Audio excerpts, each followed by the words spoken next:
Right above me is the garage door opener. It's not working. It's broken. Even gets power, but it doesn't work.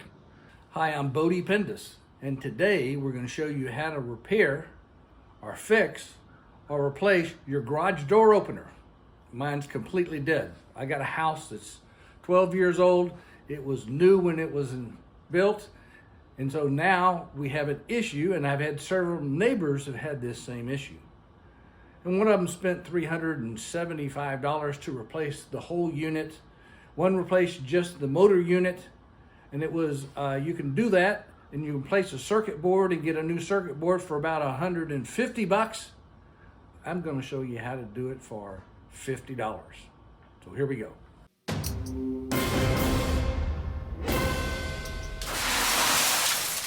You can write down your model number and go on Amazon to look for replacement boards, and this is what you'll find.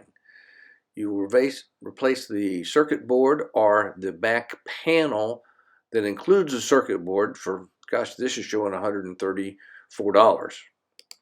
On eBay, you can see their price for around $90. And to repair your circuit board, you mail it in to this gentleman at ET Ohmflow, and he's going to repair it for $49.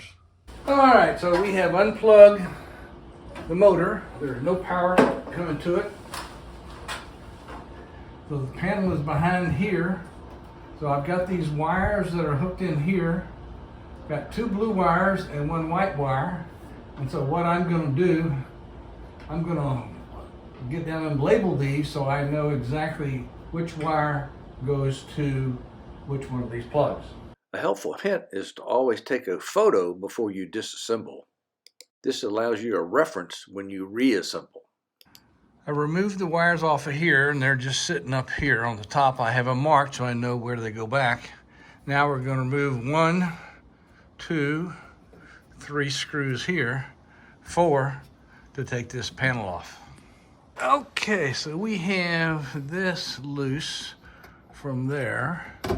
And so now the trick is to turn this upside down and unclip this harness that's underneath here.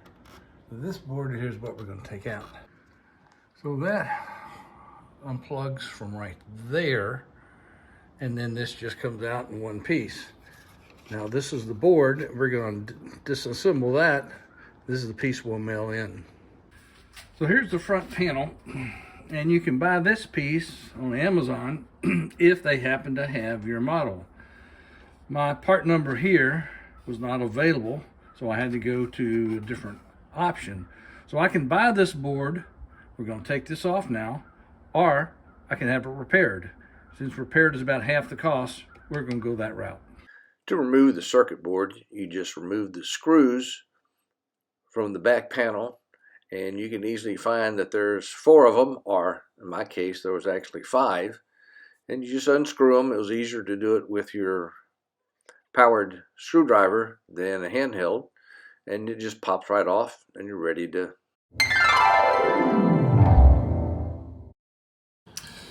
So I got the box back of my repaired part, so let's take a look and see what we need to do to get it installed. You can send it back via U.S. Postal Service, that's fine.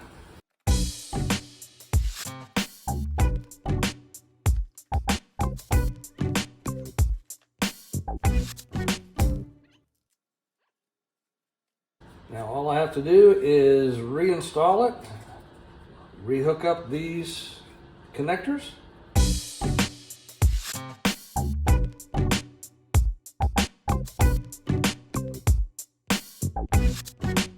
Okay, so the next thing I have to do is to figure out how to plug this set into here. And I knew it was somewhat of a tricky maneuver.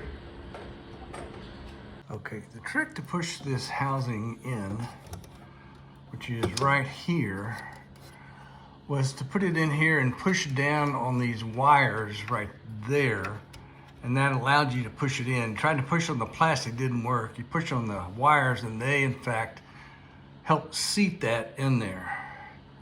So now we're gonna come in here and just put in our screws and see if we got a working panel.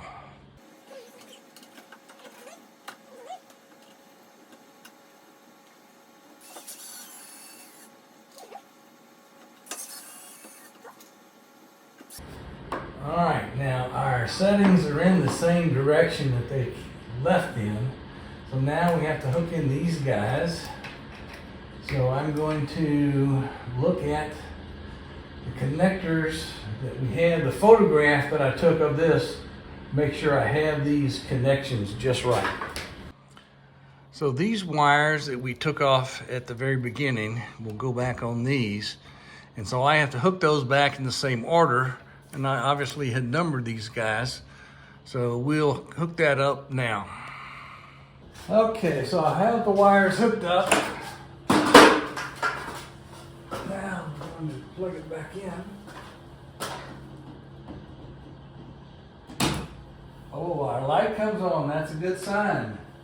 So the key is, after we plug that in and we come over here to the door, that light switch is on and we should be able to push that. And lo and behold, we hear it working.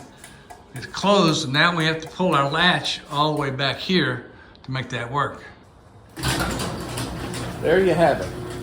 One garage door functioning perfectly. It closes and it opens. The beauty about having a repair job on my garage door was the settings never changed. My remotes still work. The button on the garage inside still works. And I didn't have to make any adjustments to that. So if you have a garage door that's not working, it's not getting any electricity, you want to learn more about this, hey, first of all, give me a thumbs up on this video if you learned something.